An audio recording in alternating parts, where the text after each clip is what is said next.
కొన్నిసార్లు చాలా కష్టంగా అనిపించవచ్చు. నాకే ఎందుకు ఈ శ్రమ, నాకే ఎందుకు ఈ నింద, నాకే ఎందుకు ఈ అవమానం, నాకే ఎందుకు ఈ రోగం, నాకే ఎందుకు ఈ ఆర్థిక సంబంధ ఇబ్బంది.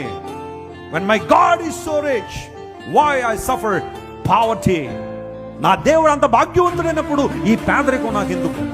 నా దేవుడు స్వస్థపరిచేవాడైనప్పుడు ఈ రోగం నాకెందుకు? ఈ హాస్పిటల్ చుట్టూ తిరిగే ఈ పరిస్థితి నాకెందుకు? ఈ నిందలు ఎందుకు, ఈ అవమానాలు ఎందుకు, ఈ అలవాటు ఎందుకు, ఈ ఒంటరితనం ఎందుకు? కొన్నిసార్లు అనిపించచ్చు. At that time, focus on God.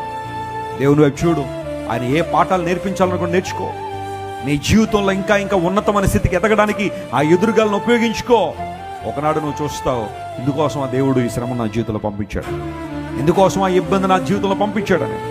ఐగుప్తు దేశానికి యోసేపు ఒక ప్రయోజనకరమైన గవర్నర్గా మార్చబడ్డానికి కారణం అతడు ఎదుర్కొన్న శ్రమలే.